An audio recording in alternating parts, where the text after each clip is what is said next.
po. Good morning po sa lahat. Tayo po muna ay manalangin. Thank you, Lord. Thank you, Father. Thank you, Jesus. Thank you, Holy Spirit. Maraming salamat po sa umagang ito. We are celebrating this morning because of your resurrection power. And we thank you for bringing us here today. At nawa, patuloy po kayong mangusap sa aming pong kalagitnaan sa umagang ito. We praise you, we thank you, we glorify you in Jesus' name. Amen. Amen. So, sino po dito ang nakapakinig ng 7 last words last Friday? Ay, parang wala po. 7 last words po nung Friday. Napakagagaling po ng mga ating tagapagsalita. Hindi lamang po yung ating tagapagsalita, pati po yung mga umawit. Agree po ba kayo? So, daman-dama po natin ang mga mensahe na kanila pong inihatid at tunay nga na nawa ay na-refresh po tayo sa finished work on the cross of Calvary. So, praise the Lord po sa ating pong mga preachers last Friday. Sino naman po nanood ng ADP? Ngayon lang. Ano po, kamusta po? Ang ganda pa rin po ng ADP. Hindi po tayo binibigo sa bawat taon na dumaraan. Lagi pong may bago. At napakagagaling din po ng ating mga aktor at aktres na gumanap dyan. So, kung hindi nyo po napanood, i-replay nyo po. May mga background. Mga background din po doon. Ayan po. So, praise the Lord po. Napakaganda po ng ating buong linggo ng 7 last words at ng ADP. Pinapalakpakan naman po yung mga yan. So, praise the Lord po sa karunungan kay Pastora at napakaikli po ng time ng kanilang practice dahil sa totoo lang po, wala po talagang time.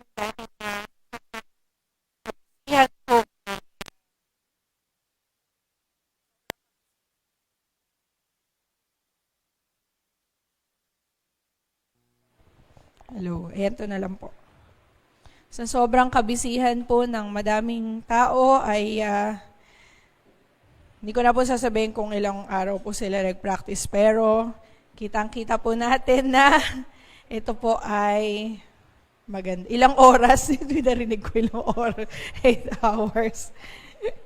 So, yun po, nawa ay mai-share po ninyo yan sa Facebook, sa YouTube, upang makapanood po sila at ka-share naman po talaga ang mga gawain po natin last Friday and Saturday. Yan po. And this morning, we will talk about, of course, the biggest story, not just the good news, but the best news ever. And the very reason kung bakit po tayo narito every Sunday. Diba? We are here every Sunday to celebrate the resurrection of our Lord Jesus Christ. We are here every Sunday, nagpe-praise and worship po tayo because we are celebrating and worshiping the resurrected Christ. Christ is risen. Pakisabi po sa inyong katabi, Christos anesti, alitos anesti. Ala, nalito po. Parang nalimutan niyo po, last year po, inano po yan ni Pastora, Christos anesti, alitos anesti. Christ is risen, He is truly risen. Parang nalimutan niyo po, last year po natin yung salitang Greek na yan, parang nalimutan niyo po. Ayan po. So, ang text po natin this morning is found in John chapter 20. So, babasahin po natin yung mga talatang yan. Pero basahin po muna natin ang verse 1. Early on the first day of the week, while it was still dark, Mary Magdalene went to the tomb and saw that the stone had been removed from the entrance. Alam niyo po ba kung bakit po tayo nagsasama-sama tuwing linggo? It's because of this verse. The first day of the week sa Tagalog version po, madilim-dilim pa nga noong unang araw ng Sanlinggo. Kaso nga po, hindi na po madilim-dilim sa atin kasi kakatulog pa lang po ng ibang mga tao. Diba? Yung mga iba, baliktad po ang araw sa gabi. So every Sunday for the last 2,000 years, ang mga Christians po, they gather together on the first day of the week, which is Sunday. Because of this verse. Dahil po sa mga talatang ito, it was the first day of the week that Jesus Christ rose from the dead. Pag tinignan po natin yung ating calendar, hindi naman po Monday ang first day of the week. Di ba po? Kung tignan nyo po sa cellphone nyo po na calendar, doon po sa calendar na free sa Mercury, sa mga generika, ang una pong araw dyan ay Sunday. Hindi po Monday. At ang unang araw po ng linggo natin should be devoted for the Lord. Yung 6 nga po na natitira sa atin na yun. Sabi nga ni Lord, sige, sa inyo niya, magtrabaho kayo, maggala kayo, ano. Pero, yung first Sunday of the week should be devoted for the Lord. Pero kalimitan po ay hindi pa rin po natin maibigay kay Lord ang unang araw ng ating linggo. In Acts 2, verse 1, chapter 2 and verse 1, when the day of Pentecost came, they were all together in one place. Ang Pentecost po ay ginanap on the 7th Sunday after Easter, after the resurrection. So in the book of Acts, they made it a priority to meet every Sunday, every first day of the week. At magbuhat noon, hanggang ngayon, we gather together to celebrate the resurrection of our Lord. So sabi po doon sa verse 1, madiling-dilim pa nga noong unang araw ng Sanlinggo, pumunta si Maria Magdalena sa libingan.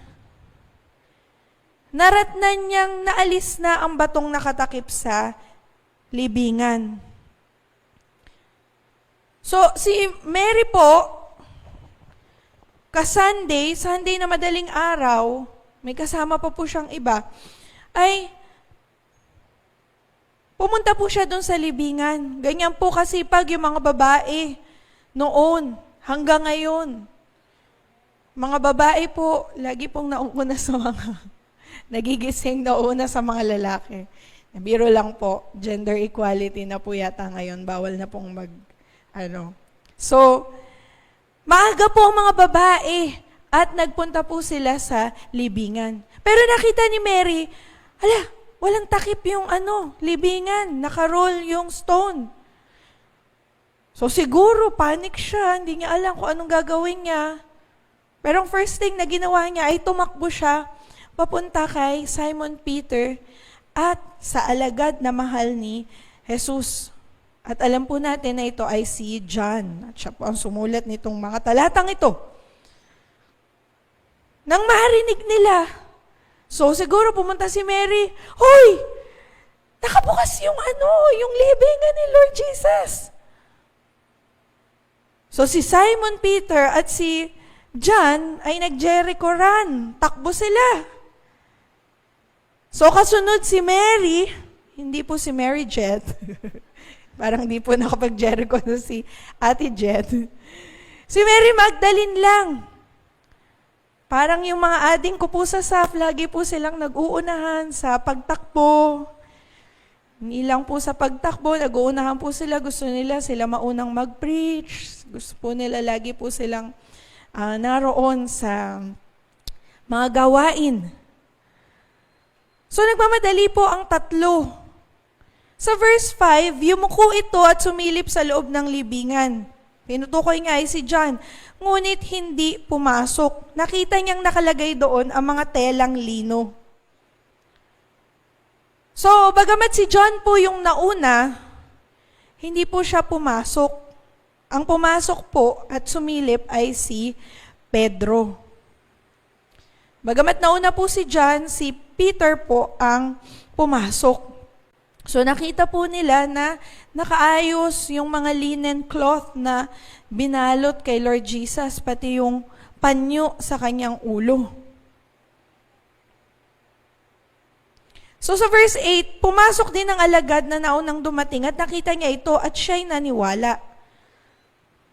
So kung mapapansin natin, silang tatlo po ay pumunta at nakakita ng pangyayari. Una po si Mary Magdalene, dumating siya, nakita niya walang takip yung libingan. So takbo siya, report siya sa mga disciples. Sa iba pong mga Gospels, kasama po ni Mary ang ibang mga Mary. Pero ang napili po ni John sa kanyang pagkukwento ay si Mary Magdalene kasi alam niya na si Mary Magdalene ay mahal na mahal ang ating Panginoong Jesus. Napakaganda po ng pagganap ni Ate Jen, ni Sister Jen sa kanya pong bagong role kahapon bilang Mary Magdalene. Kung hindi nyo po napanood, i-replay nyo po yan. So alam natin, kahapon, napanood natin, ipinortray kung papaano mahal ni Mary Magdalene si Lord Jesus. Tinatanong nga po ni Tepi sa akin, bakit daw po kailangan yung buhok, yung pamunas? Why is it that Mary needs to wipe his tears with her hair? Narinig po niya kasi doon sa alabaster box. Sabi ko, kasi mahal na mahal ni Mary Magdalene si Lord Jesus.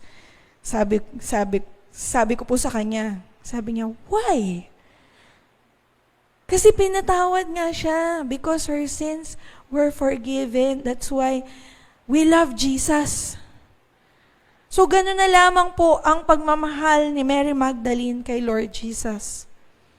Because Jesus extended His love and forgiveness to Mary Magdalene. Yung mga taong kumukutya kay Mary Magdalene ay kabaliktaran ni Lord Jesus. Jesus gave her a new chance. Kahit siya ay babaeng makasalanan, si Mary Magdalene ay binigyan ng new life. Binigyan siya ng new beginning ng Panginoong Jesus. So, Jesus extended His love and forgiveness to Mary Magdalene. Kaya po mahal na mahal ni Mary Magdalene si Lord Jesus. In Luke 7 and verse 47, therefore I tell you, her sins have been forgiven, for she loved much, but he who has been forgiven little loves little. So kung gaano kadami ang ating kasalanan na pinatawad ng Panginoon, ganun din po, mas madami pong pagmamahal ang nais natin ibigay sa Panginoon dahil pinatawad niya po tayo sa napakarami nating kasalanan. Kaya po kay Mary Magdalene, pupunta ako dun sa libingan. Wala akong pakialam kung madilim pa. Wala akong pakialam kung medyo delikado. Dahil pinaghahanap ang mga disciples. Wala akong pakialam kung merong malaking bato na nakaharang sa libingan.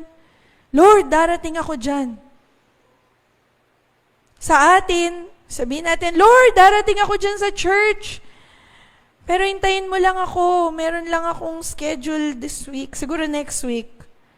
Lord, darating po ako talagang una ka talaga. Number 1 ka sa puso ko, Lord. Nagpe-pray naman ako.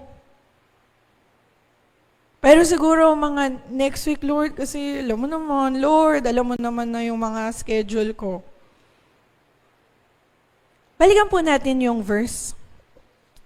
In verse 1, sabi, early on the first day of the week, while it was still dark, Mary Magdalene went to the tomb and saw that the stone had been removed from the entrance. So she came running to Simon Peter and the other disciple, the one Jesus loved, and said, they have taken the Lord out of the tomb, and we don't know where they have put Him.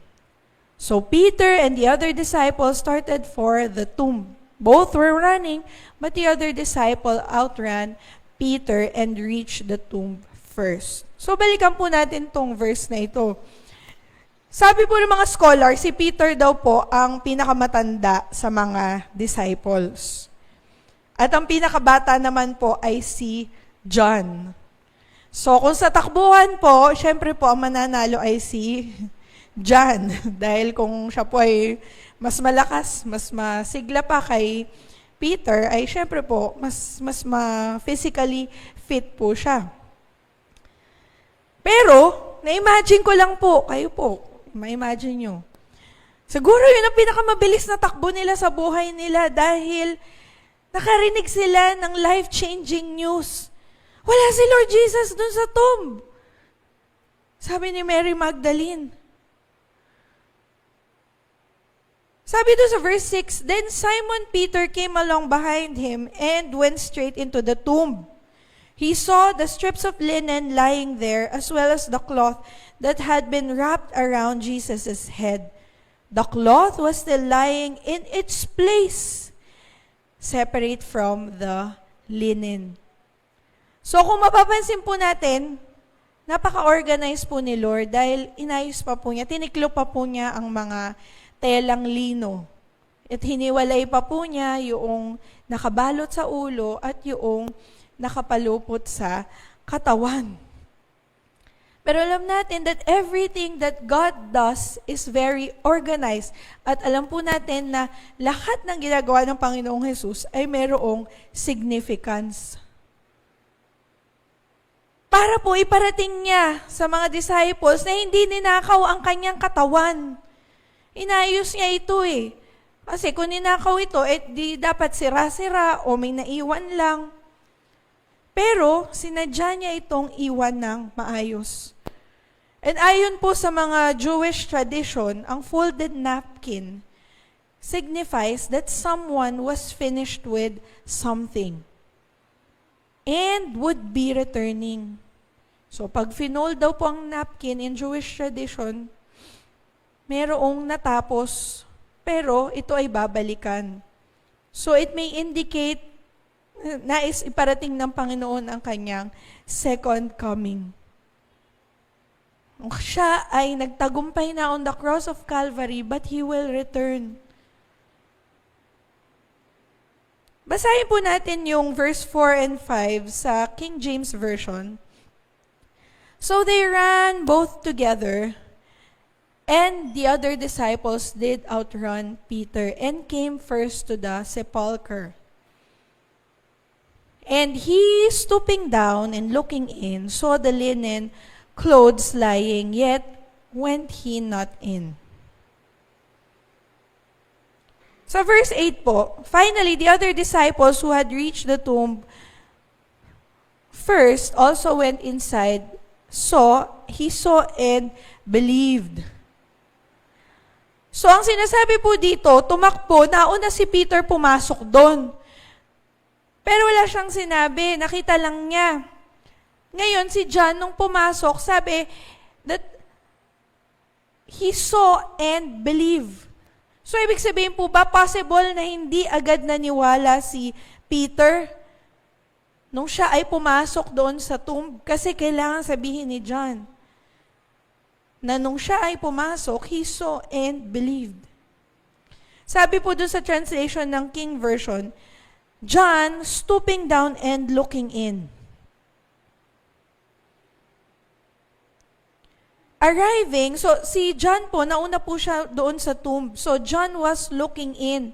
Yung Greek word po nung looking in is the word, alam niyo pa po ba? Yung word na blepo. Gamit na gamit po yan last year sa series po ni Pastora.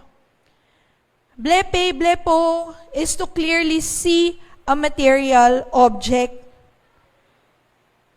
Yung iba po pong translation, beyond, to clearly see beyond. So nakita ni John yung strips of linen lying in there.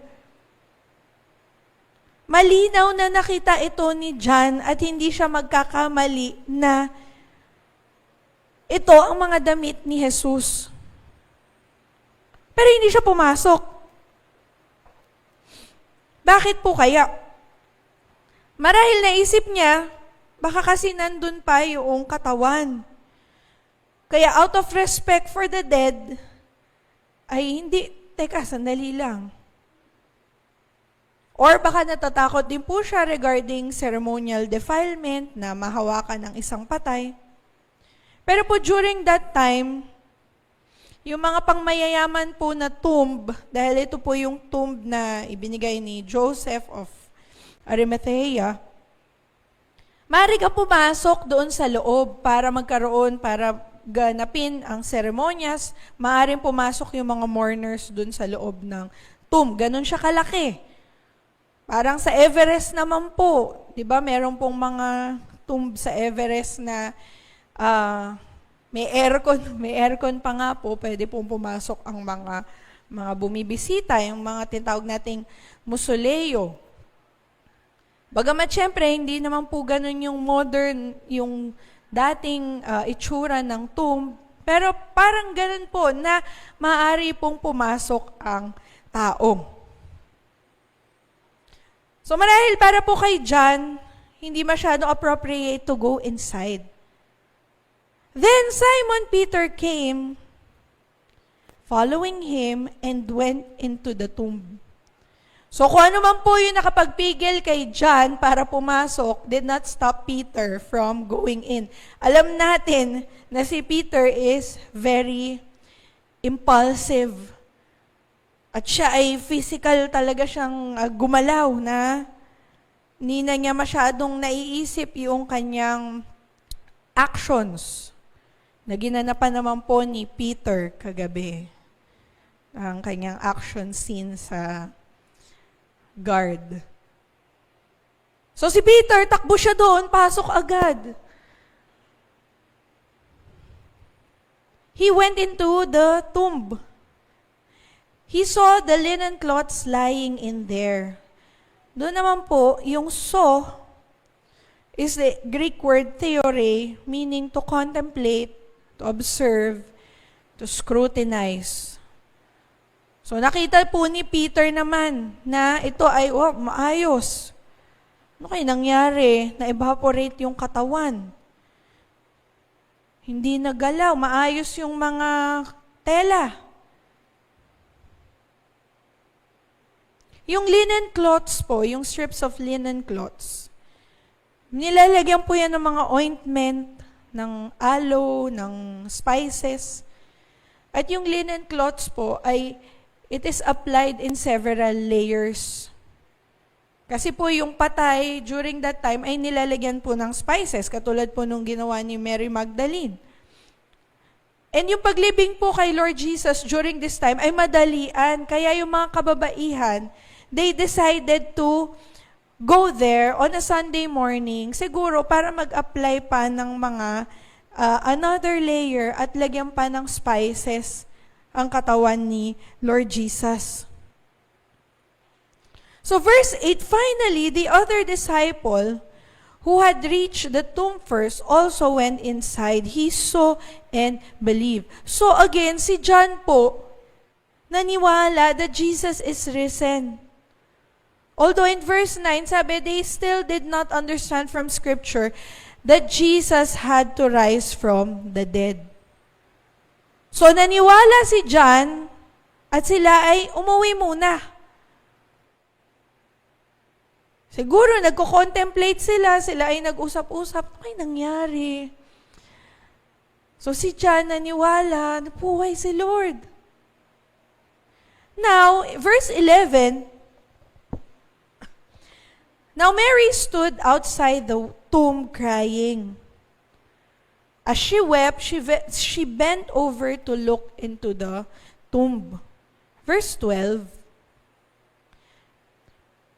and saw two angels in white seated where Jesus' body had been, and one at the head and other at the foot. They asked her, "Woman, why are you crying?"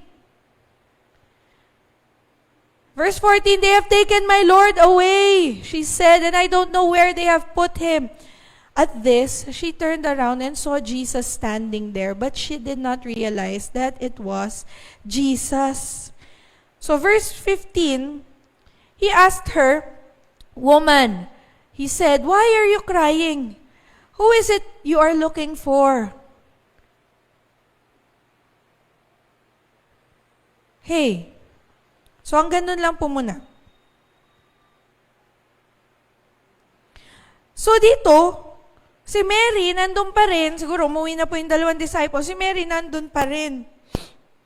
Umiiyak siya at nakita niya ang dalawang angels. So tinanong siya, "Bakit ka umiiyak?"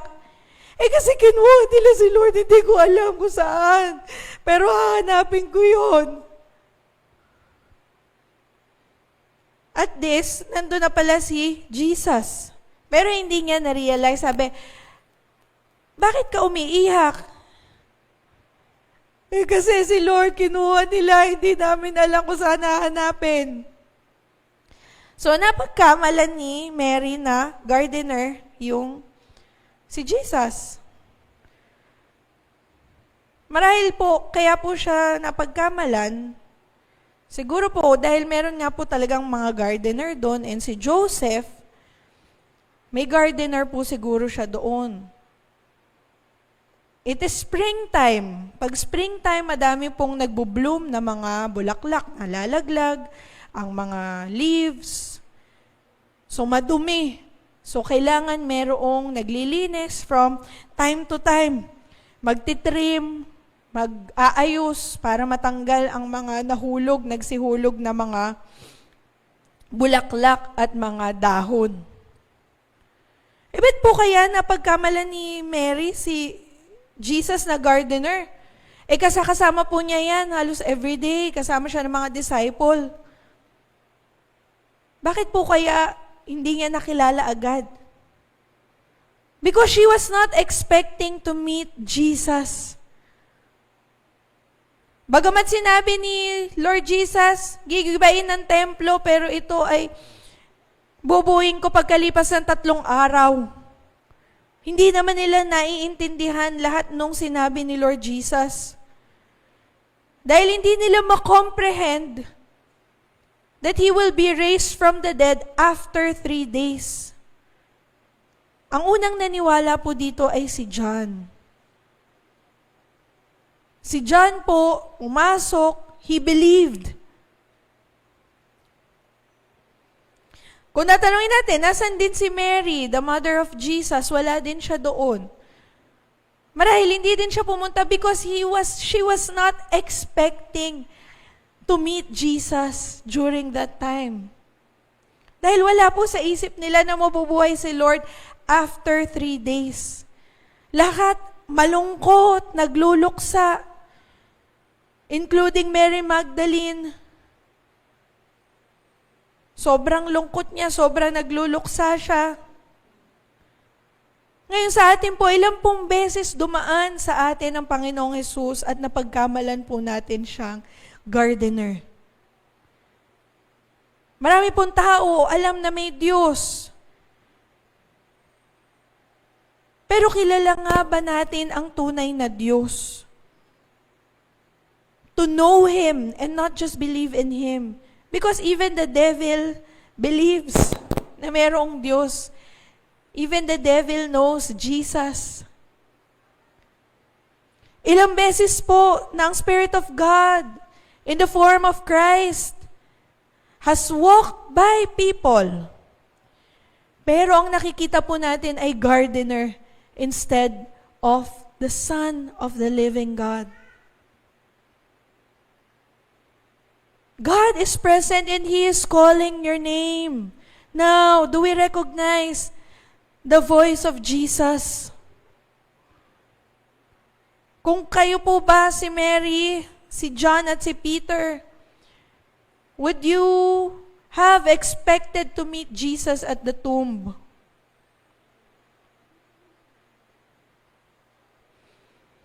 Kaya po siguro hindi nila marahil nakita si Jesus because they were looking from a natural point of view. When Jesus is a spirit, gayon din naman tayo, meron din po tayong spirit. So the things of God must be received through the Spirit, through a renewed soul. And kung tayo po ay merong espiritu, banal na espiritu, at meron din po tayong mind, will, and emotions, at nasa atin po yung crucified body ng Panginoong Jesus, that means sin does not lord over you.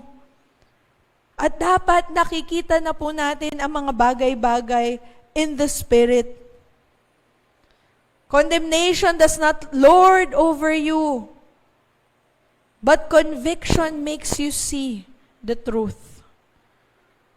Pag tayo po ay merong conviction, hindi condemnation, na iniisip natin na hindi tayo mapapatawad ng Panginoong Jesus.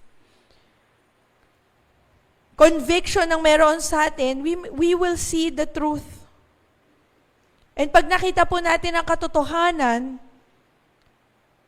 hindi po natin gustong gawin ang mga maling bagay. Kaya po, people need to know the power of the resurrection. Na ito po'y nakakapagpabago ng buhay ng tao. This is a life-changing news for us. Na matanggap po natin that Jesus Christ rose again from the dead at handa po tayong bigyan ng buhay na walang hanggan.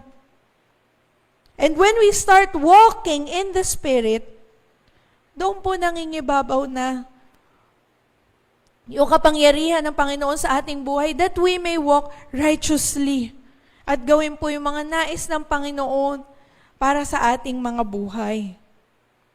So balikan po natin yung verse. Sabi po dun sa verse 15, He asked her, "Woman, why are you crying? Who is it you're looking for?" So thinking he was the gardener, she said, "Sir, if you have carried him away, tell me where you have put him and I will get him." So kung isipin po natin, lagi nga kasama si Mary Magdalene sa mga gawain ng mga disciples, kasama siya kay Lord Jesus, kasama siya sa mga babaeng sunod-sunod sa mga disciples. Pero this time, hindi niya nakilala si Lord. Siguro, iyak siya ng iyak. Na-block na yung kanyang vision. Di ba? Pag naiyak po tayo, minsan hindi na po natin nakikita ng clear. So, maaring yung luha niya, masyadong malabo, ay hindi na niya nakikita. But in verse 16, Jesus said to her, "Mary."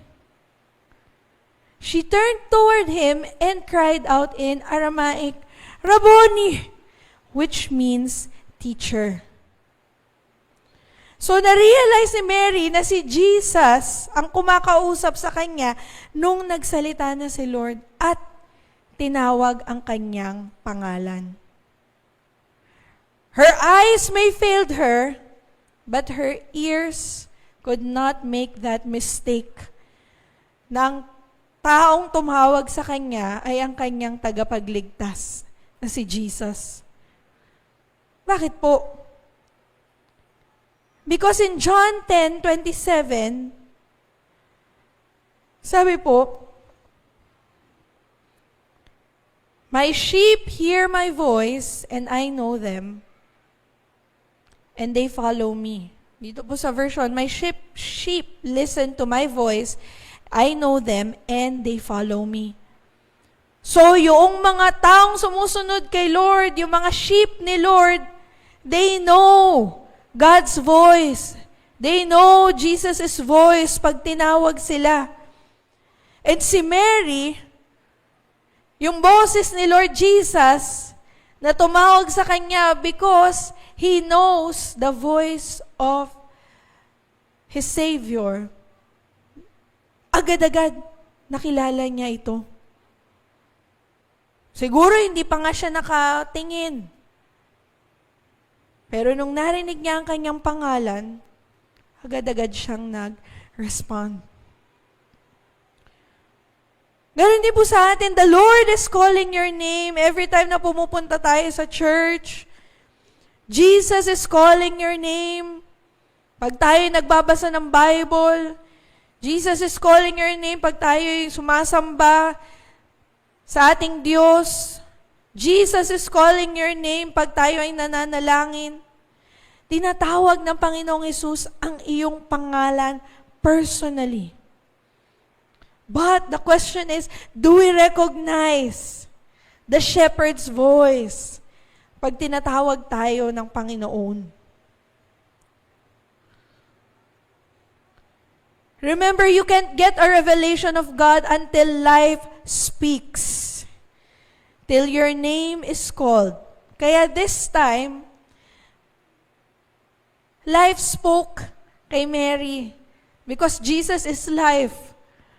Kaya niya nakilala ang boses ni Lord. Tinawag niya si Mary. At ganun din po sa atin. God is calling us now. Para nga po tayo ay makakuha ng revelation sa ating buhay, sa ating church, sa lahat ng aspeto ng buhay natin. Jesus is calling our name. Again, makikita lang po natin ang spiritual na ilaw, na light, kung nakikita po natin siya through the eyes of faith. Pag naririnig po natin ang boses ng Panginoon, kung in tune po ang ating spirit sa spirit ng Panginoon.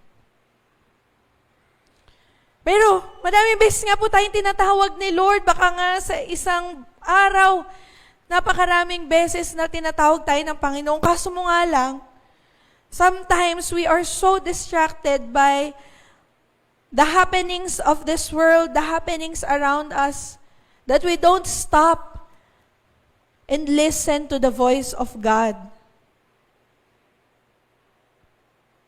Again, paano natin maririnig si Lord Jesus kung tayo ay hindi naman magpa-pray sa umaga or hindi naman tayo magsa-stop in the morning para manahimik, mag-contemplate, mag-meditate? Paano natin maririnig ang boses ni Lord kung tayo ay nasa mall?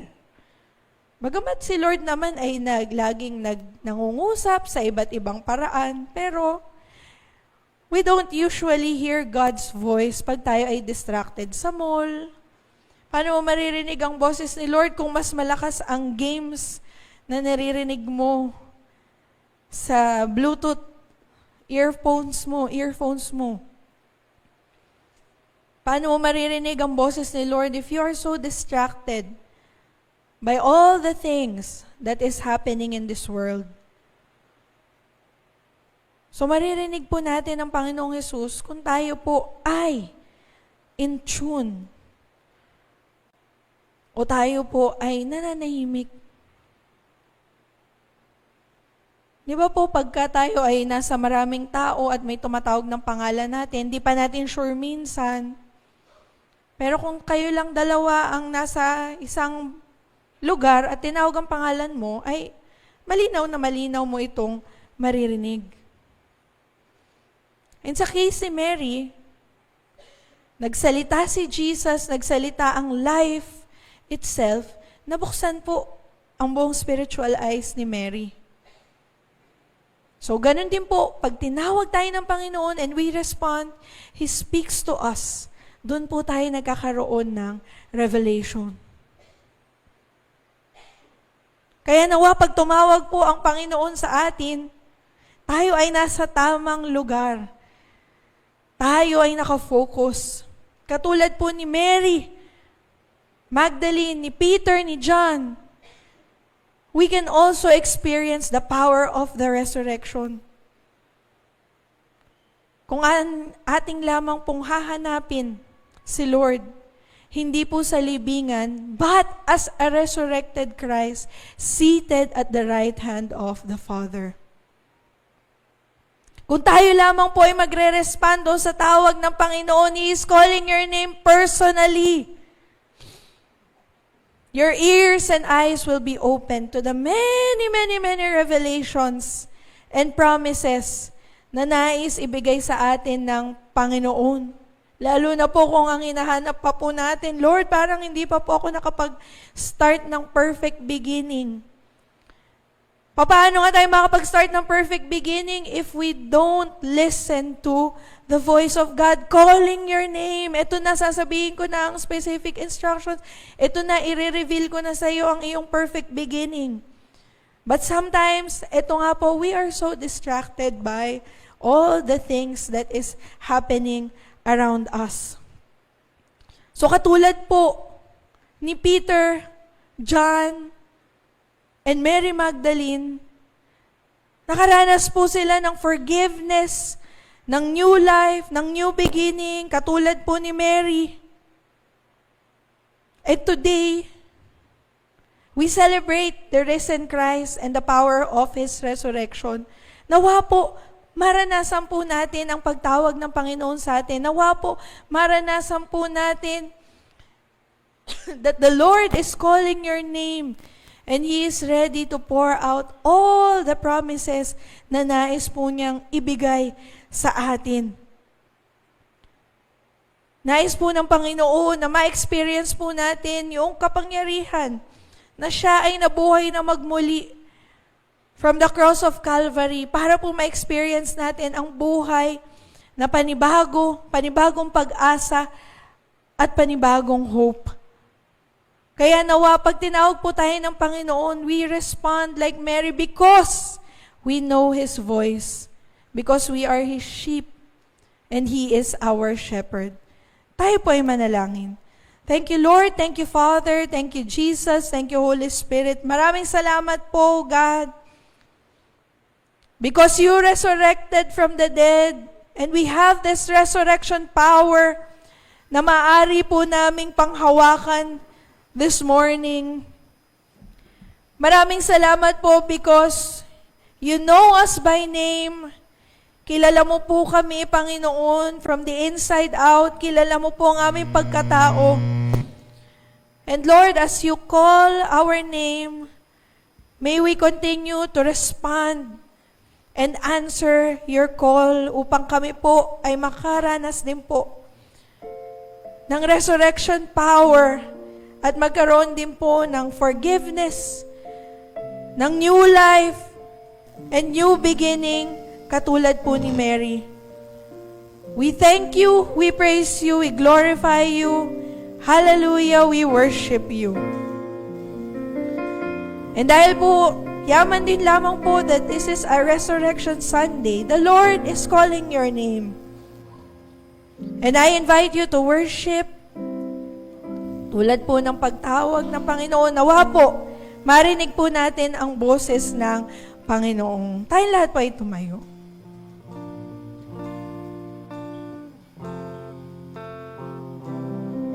Hallelujah, we worship you. We thank you that you rose again from the dead, Jesus, and we have this resurrection power in us.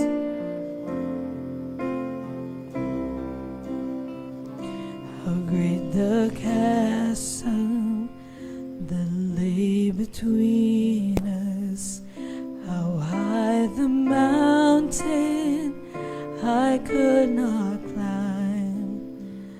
In desperation I turned to heaven and spoke your name into the night. Then through the darkness, your loving kindness tore through the shadows of my soul. The work is finished, the end is written. Jesus Christ, my living hope. Hallelujah. Who could imagine so great a mercy? What heart could fathom such boundless grace? The God of ages stepped down from glory to wear my sin and bear my shame. Yes, the cross has spoken. Oh yes, we are forgiven. The King of Kings, oh, He is calling your name. Beautiful Savior, I'm yours forever. Jesus Christ, my living hope. Hallelujah. Hallelujah. Praise the one who set me free. Hallelujah. Death has lost its grip on me. You have broken every chain. The salvation in your name, Jesus Christ, my living hope. Hallelujah. Praise the one who set me free. Hallelujah. Death has lost its grip on me. You have broken every chain. The salvation in your name, Jesus Christ, my living hope.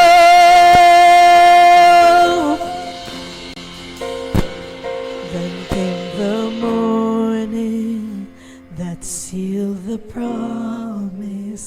Your buried body began to breathe.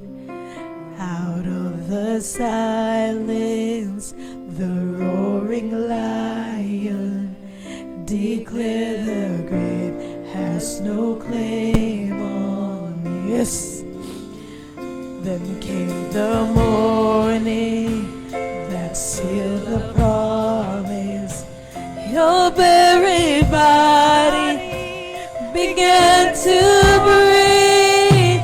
Out of the silence, the roaring lion declared the grave has no claim on me. Jesus, yours is the victory. We worship you, Lord. Hallelujah. Hallelujah. Praise the one who set me free. Hallelujah. Death has lost its grip on me. You have broken every chain. There's salvation in your name, Jesus Christ, my living hope. Hallelujah. Praise the one who set me free. Hallelujah.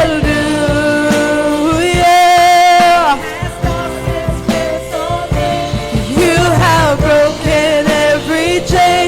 The salvation in your name, Jesus Christ, my living hope. Jesus Christ, my living hope. Jesus Christ, my living hope. Oh, we praise you, Lord. Open your mouth and worship the Lord.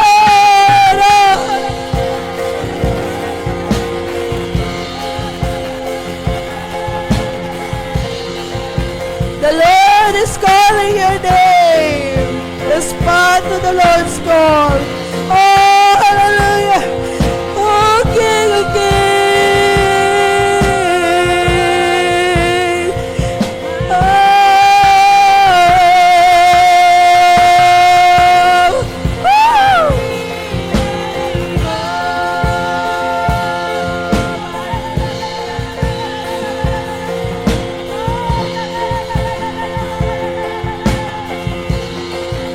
oh, we worship the Lord. Oh,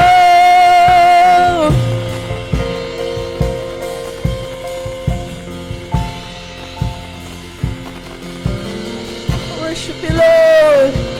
Hallelujah. Praise the one who set me free. Hallelujah.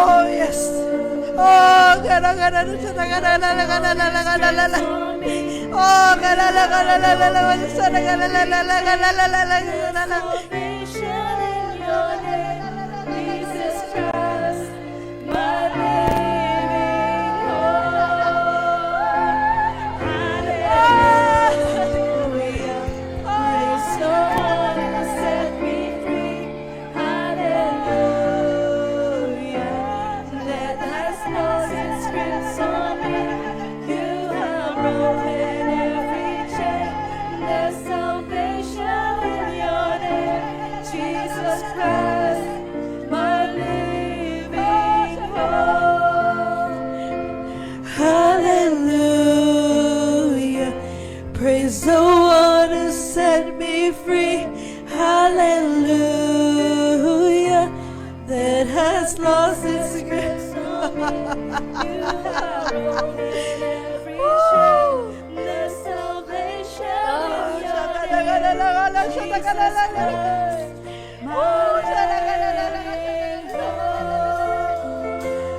hallelujah. Praise the one who set me free.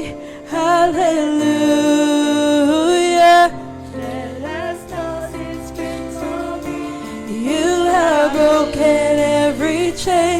There's salvation in your name. Jesus Christ, my